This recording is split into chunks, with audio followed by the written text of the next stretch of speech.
Welcome to the AFCEA Leadership Forum 5-Question Series. I'm Bob Ackerman, the Editor-in-Chief of Signal Magazine and Signal Connections. Our guest today is Al Malinchak, Vice President and Chief Learning Officer for Mantech International and Head of Mantech University. Al has more than 3 decades of experience in leadership, management, administrative, and investigative work with organizations as diverse as Mantech, the FBI, and several academic institutions. He also is the recipient of a 2007 Leadership Award and a 2008 Business Impact Award. Al, welcome to AFCEA. Thank you very much for joining us. My pleasure. From your view, what are the characteristics in an individual that mark them as a potential leader? I think there's 2 that actually operate simultaneously, commitment and active listening. Commitment is the opportunity for individuals, particularly people that are in a leadership capacity, to show their enthusiasm and motivation, dedication, their drive, what makes them get up every day and go to work. Commitment is very important. It's important to me, and I hope it's important to other people as well. The old story of what did you have for breakfast? Bacon or ham and eggs and milk. Chicken, the cow, and the pig are all involved in that breakfast. But the most committed of those is the pig. The other ones are just involved. Commitment is very important. And active listening plays as equally an important role. Active listening is the opportunity to pay attention to the person you're talking to, for you and I to look at each other in the eye. If you have the courage or there's an issue or a problem that you want to come in and talk to me about, and I'm typing at the computer or I'm on a cell phone or I constantly interrupted while you're trying to get your message across to me, that's an issue. I need to turn away from anything I'm doing, pay attention to you, maybe recap it every now and then, find out what it is that you're worried about or concerned about, and from there promise you and make a commitment to that to engage and find the answer for you. So commitment and active listening, two of the most important attributes.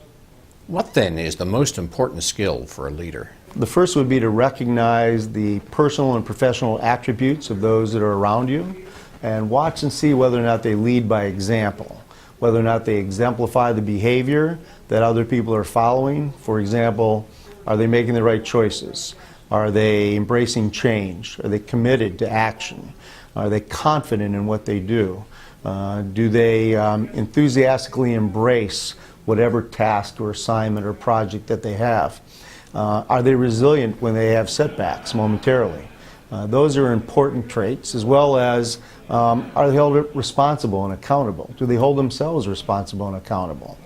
Are they investing in themselves and the people around them, both from an educational perspective and a volunteer perspective? And do they have some fun in life? Because when it's all done and said, you have to have a little bit of fun as well. If they do all those things, they're probably exhibiting signs of a great leader in the making, or maybe they're already there. When do you know your leadership style is working? What are the indicators? Well, good sound indicators are when you leave town on business or pleasure and you come back and more has been accomplished than was required.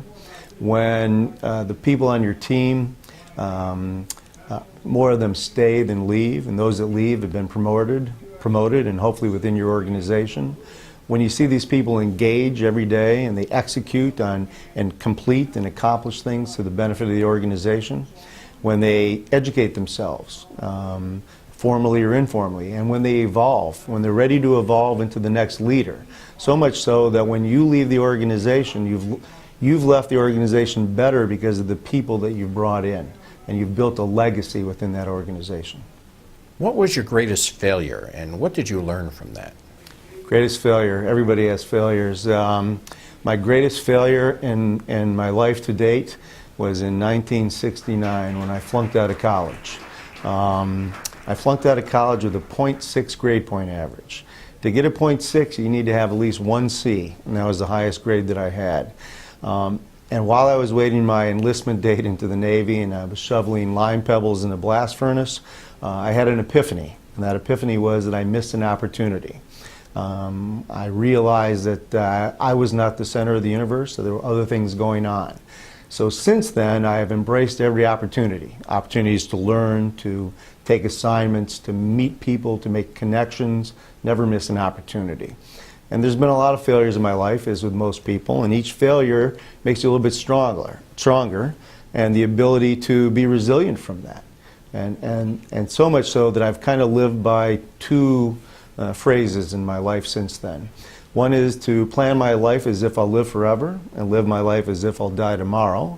And the other one is to don't take life so seriously. Kind of enjoy the ride and see where it takes you. With that, who are your heroes? Well, obviously my mother and father are my heroes because they gave me the values and the beliefs that I have today, and strong work ethic, and watched them, and I followed their footsteps. My wife and my daughters are equally as much my heroes. They live by the same values and beliefs I have, and I get to see that operate every single day.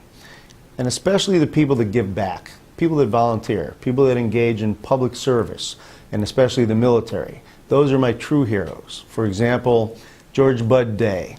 He's a retired major in the Air Force. He flew jets in Vietnam. He was shot down. He was a POW for 5 years, and he's a Medal of Honor recipient. I had the chance to meet George, and he was a great guy, and I've gotten to know him over the years. He exemplifies what a hero should be. Quiet. He has every reason to be bitter and critical, but he's quiet, he's humble, he's a servant to the people around him. Sometimes people ask me whether or not entertainers or sports figures are heroes, and I'd have to say no.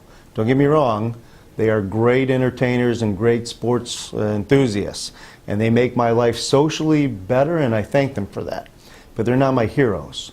A hero would be somebody like Lieutenant Brian Bradshaw, who was killed by a roadside bomb in Afghanistan on June 25th, the same day that a pop culture musician died. And yet Lieutenant Bradshaw did not quite get the honor due him. His aunt had wrote a letter to the editor in the Washington Post, and she said he was a man of action, not words. He gave back. He believed in his patriotic duty to give back. That's my kind of a hero. Al, thank you very much for giving us your insight and perspective on leadership. We appreciate your support, and good luck with your endeavors at Mantech. It was a pleasure. Thank you very much.